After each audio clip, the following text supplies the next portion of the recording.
నమస్తే అండి. Welcome to my channel. నేను విల్ చక్రధర్. ఇప్పుడు కొత్తగా వస్తుందండి asset class, new asset class అదే ఎస్ఐఎఫ్ అంటారు. స్పెషలైజ్డ్ ఇన్వెస్ట్‌మెంట్ ఫండ్ అని కొత్తగా లాంచ్ అవుతుంది మనకి. సెబీ పర్మిషన్స్ ఆల్రెడీ వచ్చేసాయి. రేపు బహుశా ఏప్రిల్ నుంచి, మే నుంచి కూడా మనకి అందుబాటులోకి వస్తాయి. ఏఎంసీస్ అంటే అసెట్ మేనేజ్‌మెంట్ కంపెనీస్ కూడా ఇవి హ్యాండిల్ చేస్తున్నాయి. లైక్ ఐసీఐసీఐ కావచ్చు, కోటక్ కావచ్చు, ఆదిత్య బిర్లా కావచ్చు, అన్ని అసెట్ మేనేజ్‌మెంట్ కంపెనీస్ అంటారు. మ్యూచువల్ ఫండ్ కంపెనీస్ అంటారు వీటిని. సో, వీటిలకే ఇవి కూడా హ్యాండిల్ చేస్తున్నారు. చూడండి చాలా మందికి ఇప్పుడు కూడా కన్‌ఫ్యూజన్ పీఎంఎస్ అంటే ఏంటి? మ్యూచువల్ ఫండ్స్ అంటే ఏంటి? కొత్తగా ఇప్పుడు ఎస్ఐఎఫ్ వచ్చింది. ఎలా అర్థం చేసుకోవాలి? అలాగే ఏఎఫ్ ఆల్రెడీ ఉంది. ఆల్టర్నేట్ ఇన్వెస్ట్‌మెంట్ ఫండ్ అని. మనం చూద్దామండి. ఒక మంచి ఎగ్జాంపుల్‌తో చెప్తాను. సపోజ్ మనందరికీ తెలుసు ఒక కార్స్ అనేవి ఉంటాయి. చూడండి ముందు మ్యూచువల్ ఫండ్స్ అనేది ఏంటంటే మినిమమ్ వచ్చి ₹5000 ఇన్వెస్ట్‌మెంట్ చేయొచ్చు. ఎవరి దగ్గరైనా ₹5000 మినిమమ్‌గా ఉంది అంటే గనక మ్యూచువల్ ఫండ్స్‌తో మనం స్టార్ట్ చేయొచ్చండి. అలాగే ఎస్ఐఎఫ్ అంటారు. స్పెషలైజ్డ్ ఇన్వెస్ట్‌మెంట్ ఫండ్స్ అని కొత్తగా వస్తున్నాయి. అందులో ఈక్విటీ, బాండ్స్, డెరివేటివ్స్ అన్నీ కూడా కలిసిన పోర్ట్‌ఫోలియో అంటున్నారు. అందులో చాలా వేరియేషన్స్ ఉన్నాయి. కాకపోతే ఇందులో వచ్చి మినిమమ్ 10 లాక్స్ ఇన్వెస్ట్‌మెంట్ చేయాలండి. అలాగే పీఎంఎస్ చూస్తే మనకి 50 లాక్స్ ఎప్పటినుంచో ఉంది. మనందరికీ తెలుసు. చాలామంది అవేర్‌నెస్ బాగా వచ్చింది మార్కెట్‌లో. అలాగే ఏఎఫ్ ఆల్టర్నేట్ ఇన్వెస్ట్‌మెంట్ ఫండ్ అనేది 1 క్రోర్ మినిమమ్ ఇన్వెస్ట్‌మెంట్ చేయాలి. సో, మినిమమ్ ఇన్వెస్ట్‌మెంట్ వచ్చి 5,000, 10 లాక్స్, 50 లాక్స్, 1 క్రోర్‌గా ఉంటాయండి. మనకు బాగా అర్థం కావాలి అంటే మనం చూడండి ఒక మారుతి కార్ తీసుకుందాం. మనకు చాలా వేరియేషన్స్ ఉంటాయి. ఒక కార్ తీసుకుంటే మోడల్స్‌లో. సో, మారుతి కార్‌కి వచ్చి మనకి చూడండి ఆల్టో ఏదైతే ఉందో మ్యూచువల్ ఫండ్స్‌ని మనం ఆల్టో కింద చూడొచ్చు. అలాగే ఎస్ఐఎఫ్‌ని వ్యాగనార్ కింద చూడొచ్చు. అలాగే పీఎంఎస్ అంటే షిఫ్ట్ అనొచ్చు. ఏఎఫ్ అనేది ఒక హై క్లాస్ కండి ఒక సియాస్ లాగా చూడొచ్చు. సో, ఇప్పుడు చూడండి కంఫర్ట్స్ ఉంటాయి. మనకి రేట్ పెరుగుతున్న కొద్దీ కంఫర్ట్స్ ఉంటాయి. సో, మనం చూస్తే ఇట్లాంటియి చాలా మంది కన్‌ఫ్యూజన్ ఇది తీసుకోవాలా? అది తీసుకోవాలా? అని. సో, చూడండి బేసికల్‌గా మన దగ్గర కార్పస్ పట్టి మన దగ్గర ఎలాంటి కార్పస్ ఉన్నాయి. మన దగ్గర 50,000 లాక్స్ ఆల్రెడీ ఉన్నాయంటే మాత్రం 50 లాక్స్ ఉంటే ఆల్రెడీ మనం పీఎంఎస్‌కి వెళ్ళిపోవాలండి. ఎందుకంటే ఏదైనా చూడండి అడ్వాన్స్డ్ ఉంటుంది. మార్కెట్‌లో చూడండి చాలా రకాల మొబైల్స్ వస్తాయి. మొబైల్స్‌లో కూడా ఆల్రెడీ పాత మొబైల్‌లో ఉన్న ఫీచర్స్ కంటే కూడా కొంచెం అడ్వాన్స్‌గా చేసి వచ్చేది నెక్స్ట్ లెవెల్ వస్తుంది. ఎప్పుడైనా గుర్తుంచుకోండి. సో, మ్యూచువల్ ఫండ్స్ కంటే కూడా అడ్వాన్స్ లెవెల్ ఉంటుందండి ఎస్ఐఎఫ్. ఎస్ఐఎఫ్ కంటే అడ్వాన్స్ లెవెల్ ఉంటుంది పీఎంఎస్. దానికంటే కొంచెం అడ్వాన్స్ లెవెల్ ఉంటుంది ఏఎఫ్. సో, మనం కన్‌ఫ్యూజ్ అవ్వకూడదండి. మన దగ్గర కనుక 1 క్రోర్ ఉంది అంటే మనం మ్యూచువల్ ఫండ్స్ ఇన్వెస్ట్‌మెంట్ చేయకూడదు. మనం స్ట్రెయిట్ అవే ఏఎఫ్‌కి వెళ్ళిపోవాలి. ఏఎఫ్‌లో చూడండి స్టాక్స్ ఉంటాయి. క్వాలిటీ స్టాక్స్ ఉంటాయి. అన్నిట్లోనూ క్వాలిటీగా ఉంటాయి. కామన్‌గా ఉండే స్టాక్సే. కాకపోతే చూడండి మనకి ఎక్స్‌ట్రా అడిషనల్ ఫీచర్స్ యాడ్ అవుతాయి. ఇందులో మనకేంటంటే టాక్సేషన్ ఉండదు. టాక్స్ అంతా కూడా పైన ఫండ్ హౌస్ దగ్గర కట్టేస్తాము. మన చేతికొచ్చేసరికల్లా టాక్స్ ఫ్రీ ఉంటుంది అమౌంట్. సో, కాబట్టి మనం 1 క్రోర్ పెట్టినా కూడా మనం ఈజీగా రేపొద్దున్న చూడండి అందులో క్లోజ్ ఎండెడ్ స్కీమ్స్ ఉంటాయి. ఓపెన్ ఎండెడ్ స్కీమ్స్ ఉంటాయి. సో, అట్లాంటి స్కీమ్స్‌లో కనుక ఇన్వెస్ట్‌మెంట్ చేసి 4 ఇయర్స్ కనుక వెయిట్ చేస్తే మనకి డబుల్ రిటర్న్ వస్తే అవకాశం ఉందండి. ఎందుకంటే క్వాలిటీ స్టాక్స్ ఉంటాయి. 20 స్టాక్స్ మాత్రమే ఉంటాయి. 20-25 స్టాక్స్ ఉంటాయి. ఇందులో కొన్ని అన్‌లిస్టెడ్ స్టాక్స్ కూడా ఉంటాయండి. ఒక అడ్వాంటేజ్ ఉంటుంది. సో, ఇందులో కూడా మనకొచ్చేసి 3 కేటగరీస్ ఉంటాయండి ఏఎఫ్‌లో. కేటగరీ 1 అంటాము. అలాగే కేటగరీ 2 అంటాము. కేటగరీ 3 అంటాము.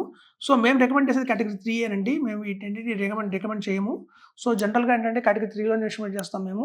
మా అడ్వైజర్స్ అంతా కూడా రికమెండ్ చేసేది కేటగరీ 3 సో, ఇందులో మనకేంటంటే ఓన్లీ లిమిటెడ్‌గా మనకి స్టాక్స్ ఉంటాయి. అలాగే కూడా మనకి అన్‌లిస్టెడ్ స్టాక్స్ ఉంటాయి. సో, కాంబినేషన్‌లో వస్తుందండి. ఇది చాలా బెస్ట్ రిటర్న్. సో, మన దగ్గర 1 క్రోర్ ఉందంటే మాత్రం కళ్ళు మూసుకొని ఏఎఫ్‌కి వెళ్ళిపోవాలండి. మనం పీఎంఎస్, ఎస్ఐఎఫ్ గురించి ఆలోచించకూడదు. సో, స్టార్టింగ్ లెవెల్‌లో మనం ఎప్పుడు చూడండి ఒక జాబ్ చేస్తాం. కొత్తగా జాయిన్ అయ్యాం జాబ్‌లోకి. కొత్తగా జాబ్ వచ్చింది. చిన్నగా స్టార్ట్ అయ్యాం. మన ఏజ్ కూడా 25 ఇయర్స్ ఉన్నాయి. అప్పుడు మనం ఆల్టో కార్‌తో స్టార్ట్ చేస్తామండి. ఎప్పుడైతే మనం ఎక్స్‌పీరియన్స్ మీద ఎగ్జిక్యూటివ్ మేనేజర్, చీఫ్ మేనేజర్ అలా గణనీయంగా పెరుగుతుందో, మన రోల్ పెరుగుతుందో, ఎట్లయితే మనం పైకి వెళ్తాం మన జీవితంలో అంచెలంచెలుగా, అలాగే మ్యూచువల్ ఫండ్స్ నుంచి ఎస్ఐపికి రావాలండి. ఎస్ఐఎఫ్ నుంచి పీఎంఎస్‌కి రావాలి. పీఎంఎస్ నుంచి ఏఎఫ్‌కి రావాలి. మ్యూచువల్ ఫండ్స్‌లో చూడండి మనకు తెలియకుండా 6 ఫండ్స్, 7 ఫండ్స్‌లో ఇన్వెస్ట్‌మెంట్ చేస్తాం.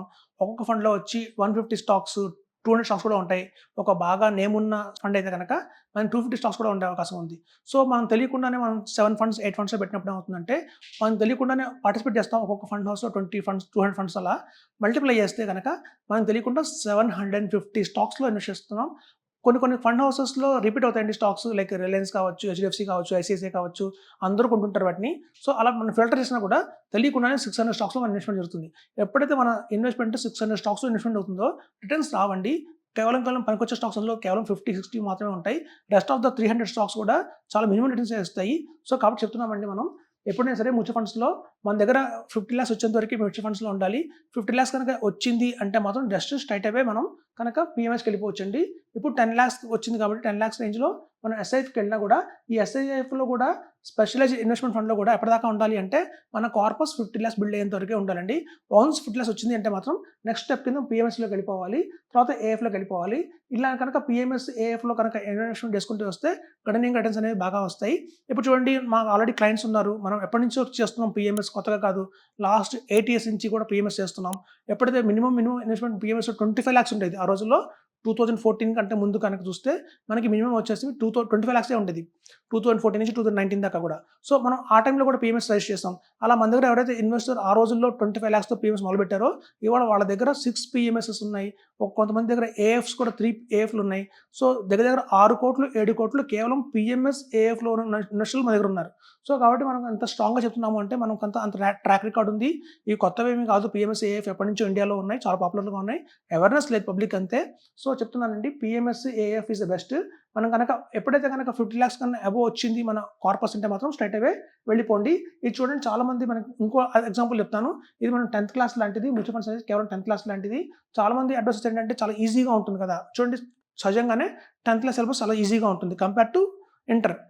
డిగ్రీలో ఇంకా కొంచెం టఫ్‌గా ఉంటుంది. పీజీ అయితే ఇంకా థీసిస్ రాయాలి. చాలా పెద్ద పెద్ద చదవాల్సి వస్తుంది. ఇంకా కష్టంగా ఉంటుంది. సో, మనం చదవటానికి కష్టంగా ఉంటుందని చెప్పి మనం ఇంటర్, గ్రాడ్యుయేషన్ చేయకుండా ఉండం కదా! సో, 10th క్లాస్‌లో ఆగిపోం కదా! చాలామంది మ్యూచువల్ ఫండ్స్ ఎందుకు అంటారంటే చాలా ఈజీగా ఉంటుంది. చాలా అర్థం చేసుకోవడం చాలా ఈజీగా ఉంటుంది. అడ్వైజర్‌కి ఈజీగా ఉంటుంది. అలాగే ఇన్వెస్టర్‌కి ఈజీగా ఉంటుంది. అలా ఈజీగా ఉంటుంది ఇన్వెస్ట్‌మెంట్ అన్న కారణం చేతనే చాలామంది మ్యూచువల్ ఫండ్స్ కింద ఆగిపోతారు. మనం చూడండి సిలబస్ ఈజీగా ఉంటుందని 10th క్లాస్ మళ్ళీ మళ్ళీ రాయం. ఒకసారి 10th క్లాస్ రాస్తాం. వస్తాయి 50 మార్క్స్ వస్తాయి. మళ్ళీ రాస్తే 55 వస్తాయి. మళ్ళీ రాస్తే 65 వస్తాయి. ప్రతి సంవత్సరం మనం రాస్తూ ఉంటే గణనీయంగా మనకు పెరుగుతుంది నాలెడ్జ్. బాగా రాస్తాం. కానీ అలా ఆగిపోం కదా!